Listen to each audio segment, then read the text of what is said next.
Just a couple of things about this. I am using facts and estimates from credible sources in this presentation, and all the sources and references that I use I put in the notes section of every slide.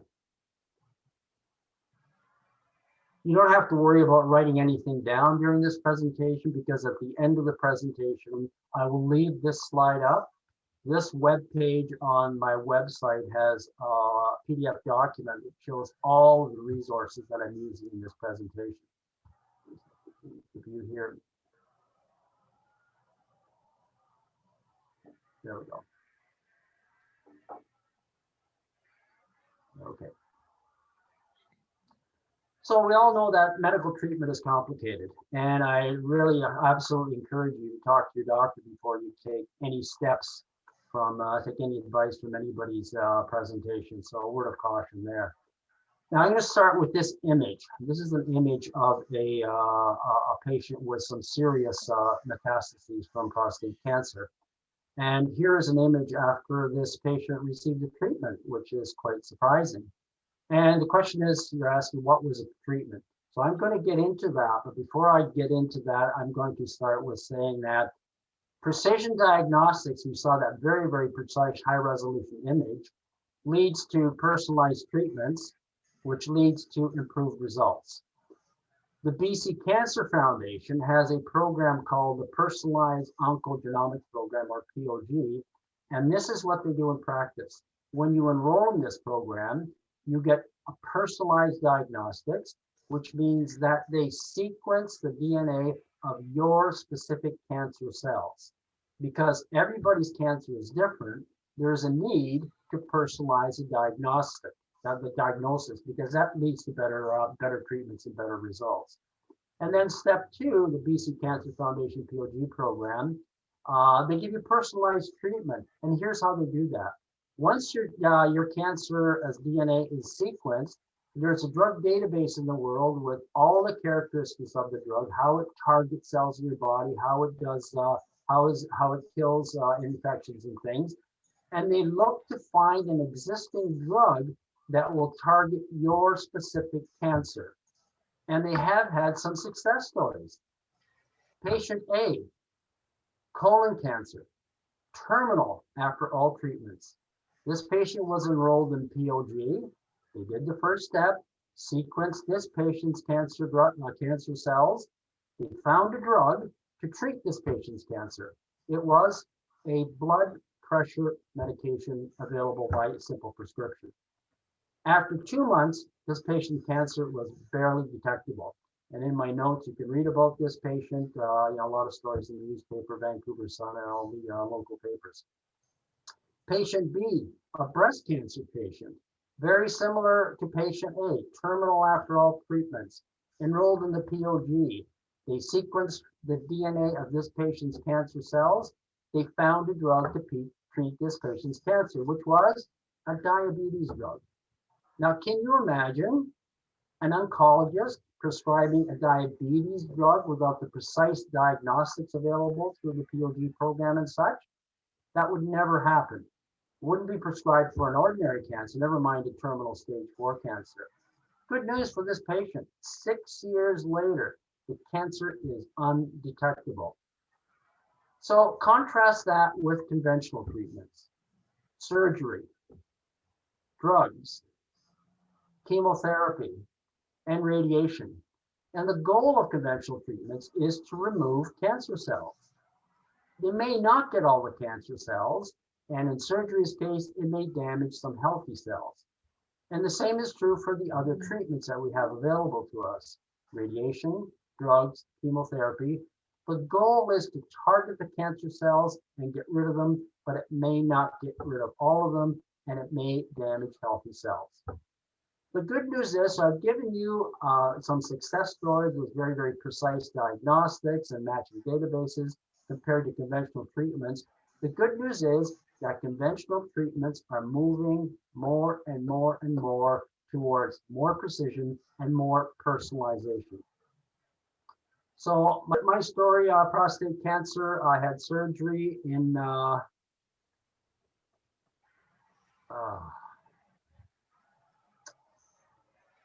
technology. Surgery in 2015. Some side effects, damage to healthy tissue as expected.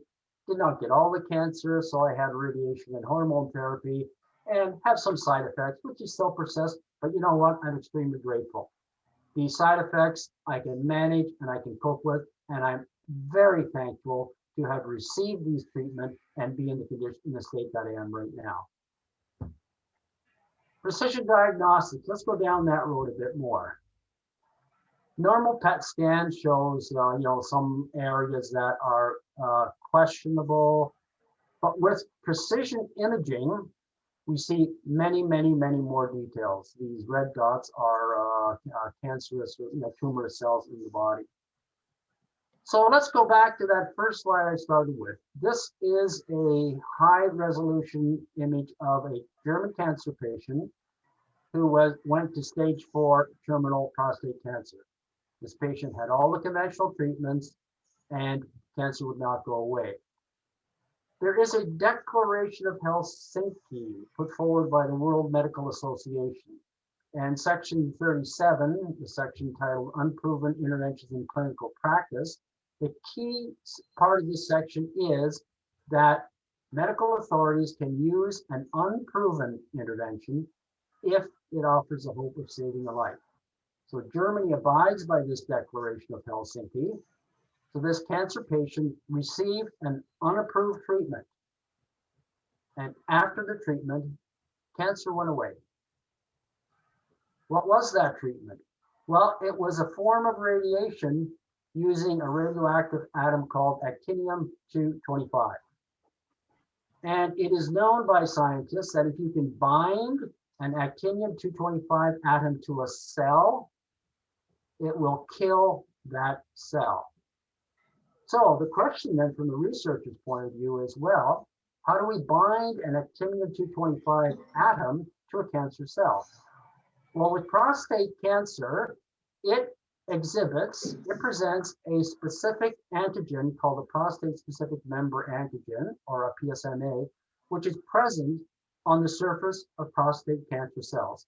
An antigen is like a receptor, and it is looking for things floating around in the bloodstream that bind to the receptor to come in and make, provide nutrition to the cell or things that the cell needs to grow. So that's true of every cell in our body. Every cell has antigens on it. Now, PSMA is higher, there's more PSMA on prostate cancer cells than on other body cells in the body. It's actually not found on many other body cells, but a note here that PSMA is not presented on every prostate cancer cell. So it's mostly on prostate cancer cells, it's on some body cancer cells, but it is not necessarily on all prostate cancer cells. Again, this depends on the patient. So this is an ideal target for prostate cancer treatment, using the fact that cancer cells exhibit the PSMA. So here's a schematic diagram of what a PSMA molecule will look like on a cell surface. And you can see it kind of looks like a receptor. And it's into the cell so that molecules can come into the cell and let the cell grow. A molecule called PSMA-617 has been developed by the University of Heidelberg. This is a biological molecule with two ends. This end binds to PSMA. So that end will attach to a prostate cancer cell exhibiting the PSMA, the antigen. The other end is used for the payload. The other end, they attach a radioactive actinium-225 atom to that end.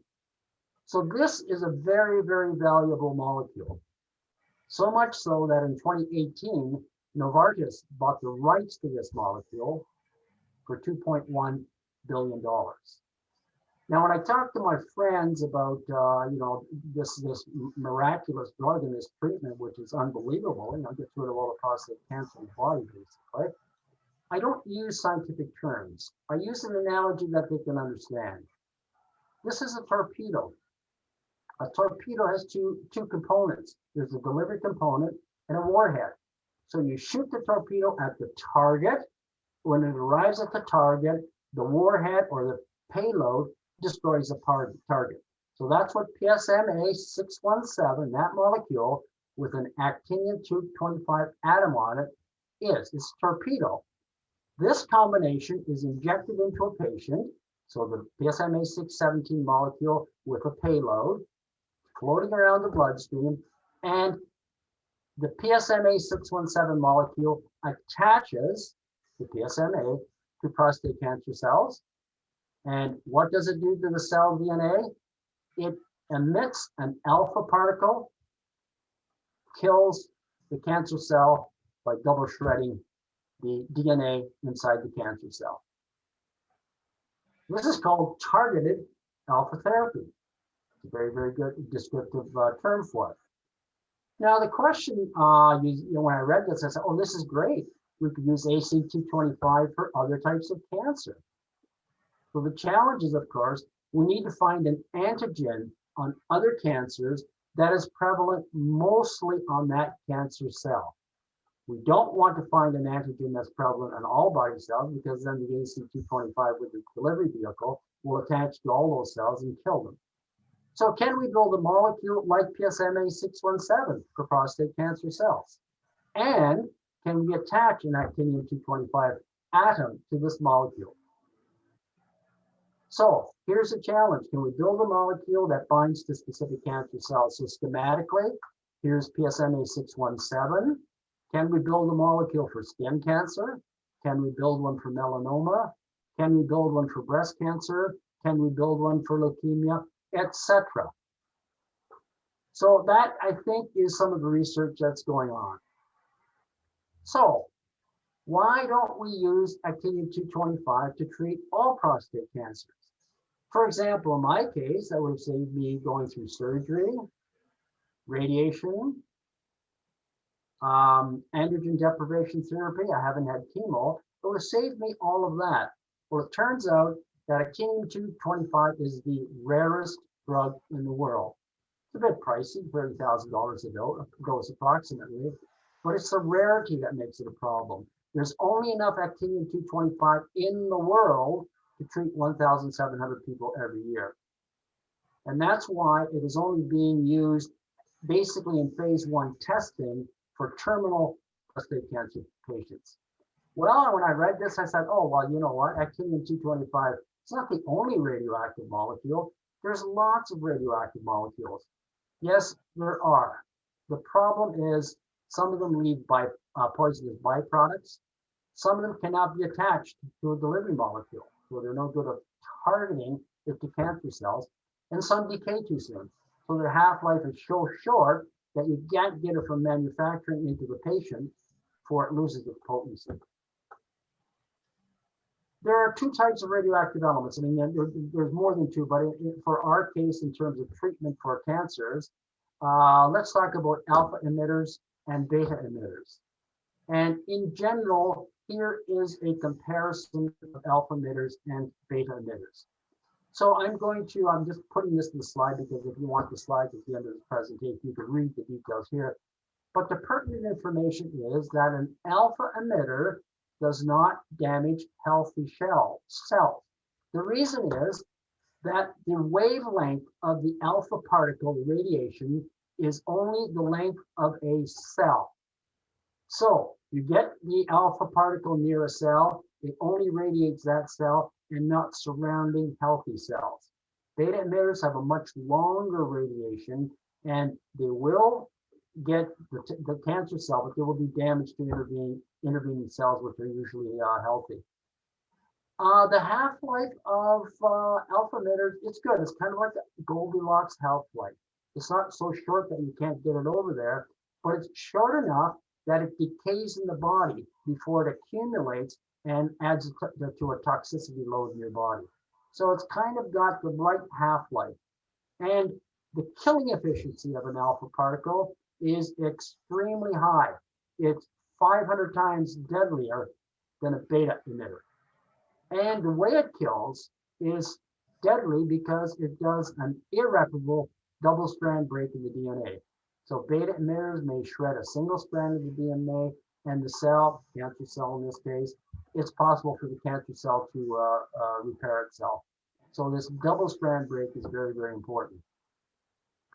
So it has other characteristics. It's got this huge mass. It's 8,000 times more massive than a beta particle. That's why it does so much damage when it's going in there.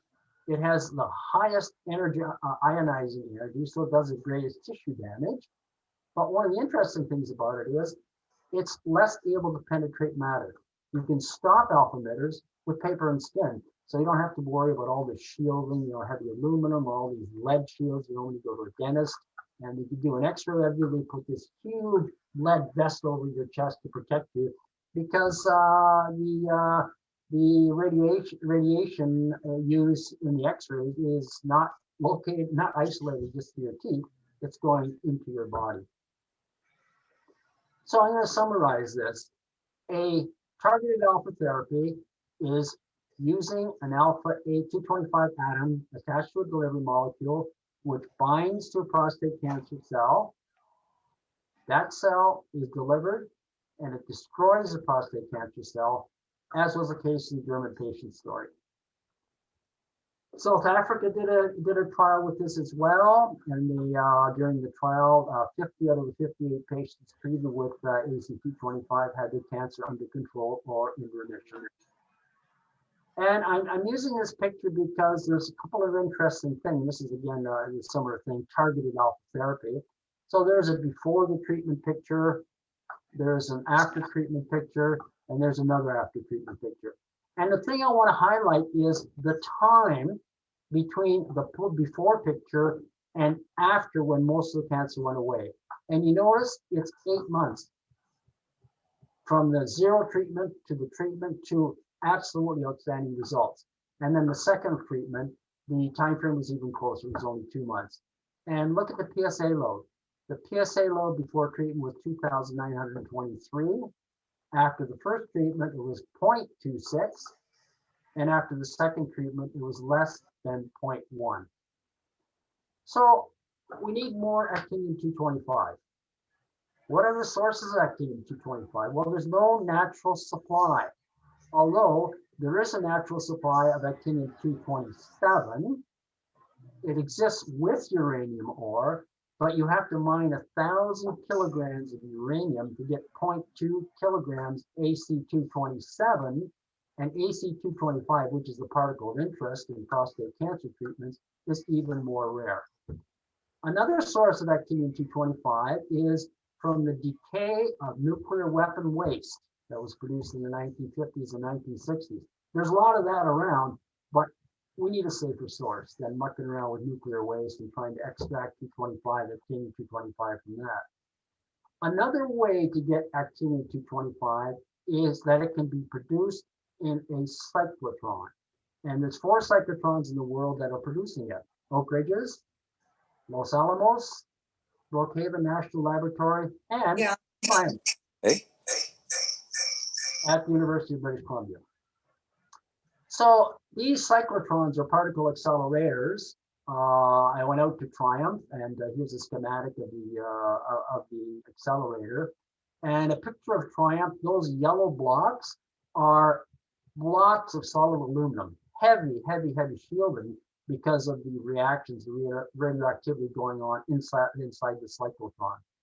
So I'm going to give you a story of a beam dump. This is something that happened at Triumph. A beam dump is what they call the explosion when they shoot a stream of protons at a very high energy at a target. And when the protons arrive at the target with a high energy, the target disintegrates into thousands, hundreds of thousands, millions of particles, subatomic particles, molecules, atoms, quarks, and all those funny things. This is called the beam dump because there's so many particles, it's a dump. So one day, a Triumph director who knew about the German cancer success story, that German patient that was terminal 4 and treated with actinium-225, walking through the lab, and you notice some scientists were examining data. And he said, okay, what's that you're looking at? And the scientist said, oh, that's the latest beam dump. And the director says, just nonchalantly, oh, is there any actinium-225 in there? researchers looked down, oh yeah, lots of actinium-225 in there. So the good news is that Triumph got together with the Canadian Nuclear Laboratories to produce actinium-225. And they did their first run in October 23rd, 2019.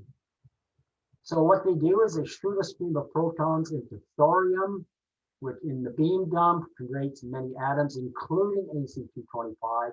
And Triumph estimates that they could produce 100 times the current annual supply, which is good news. So instead of treating 1,700 patients, we could treat possibly 170,000 patients.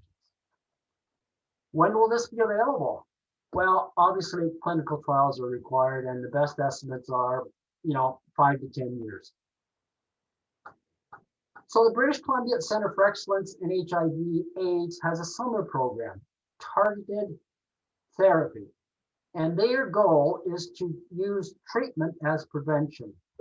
And they're trying to reach people that are living through HIV through early testing and early treatment. In order to improve overall health, reduce the transmission of the disease, and to meet the goals of the UN AIDS 90-90-90 program, which is to end AIDS by 2030. So the 90-90-90 program is to diagnose 90% of the people living with HIV, to treat 90% of those diagnosed, and to achieve viral suppression in 90% of those that are treated. BCCFE also has a personalized treatment program. They have been collecting HIV virus samples, and they are doing DNA sequencing of those and storing them in a database. And when they identify variants of the HIV virus that are resistant to therapies due to virus mutations, this is important information for physicians to know, because the physicians know which variant or mutation of an HIV virus a specific person has. And based on this, CFE said, they say, no, you can't use that treatment because it's resistant to that treatment you're about to use. So Dr. Jeff Joy is a research scientist who works at the Center for Excellence for HIV. And here is something that he's produced. These are clusters of HIV viruses. So this is basically a viral load in a patient. So basically this means that this patient has more than one type of virus and more than one variant. And this is analogous to what we're actually going through right now. Where with COVID-19, there isn't just one form of the virus. We now have these variants. So we're going to be maybe forced to get into this area that the BCCFE is into, where we have to not give everybody the same vaccination, but give them a vaccination depending on their COVID-19 load and how many variants they have. That's my opinion, by the way. That is not any scientific fact. So that's just my speculation. So the benefits for the Center of Excellence for HIV in BC is that, first of all, they analyze the data to identify the patient's unique strain, very, very similar to the BC Cancer Foundation. And they use this to provide a personalized treatment that fits like a glove for every patient. The result is that patient care is greatly improved, and the costs are lower for not only the patient, for the region, and for the province. And the BCCFA is doing a similar thing that they're doing with HIV. They're doing a similar thing for hepatitis C, collecting a database and going for personalized treatments. A branch of medicine that is relatively new, although it's been basically around since the use of iodine and radiation in treatment, is theranostics. Theranostics is a compound word made up of the words therapeutics and diagnostics. And in layman's terms, theranostic allows a physician to treat what they see and to see what they treat and do them at the same time. So in practice, here are the steps. Find prostate cancer tumors using a PET scan in combination with a CT scan. And for the diagnostic component, you attach a fluorine-18 molecule or gallium-68 molecule to that great molecule PSMA-617. And for treatment, they attach either a lutetium-177 radioactive molecule or an actinium-225 molecule to PSMA-617, and that's the treatment part. So they're using the radiation to both locate the cancer cells and to kill the cancer cells. And in some cases, the same isotope, for example, lutetium-177 bound to PSMA, can be used to both assess and optimize how much radiation is being delivered to tumors. So this is quite exciting because there's no time gap. I mean, the way we do it now conventionally, we do a diagnostics. You know, you get the PET scan, you do the CT scan, and then the results are read by somebody, and then a treatment is formulated, and then you go back and get a treatment, which may be an injection of a radionuclide, because when you get a PET scan with a CT scan, you are getting a radionuclide injected. So theranostics gives you both at the same time. So you get the diagnostic radioactive radioactive nuclide, and you get the treatment at the same time. So it's a pretty exciting new where we're going. So good news, bad news with theranostics, as with everything. Theranostics, image precision is increasing, but so is the cost. And as the image precision increases, so are the incidentalomas. That's a tough word. False positives. These are incidental things that look like tumor cells, but they're false positives. And this leads to an increase in unnecessary investigations and an increase in unnecessary invasive treatments. So the costs are going up. In 2014, the United States spent $100 billion just on diagnostic imaging. PET CT scanner costs in the range of $2.7 to $4 million.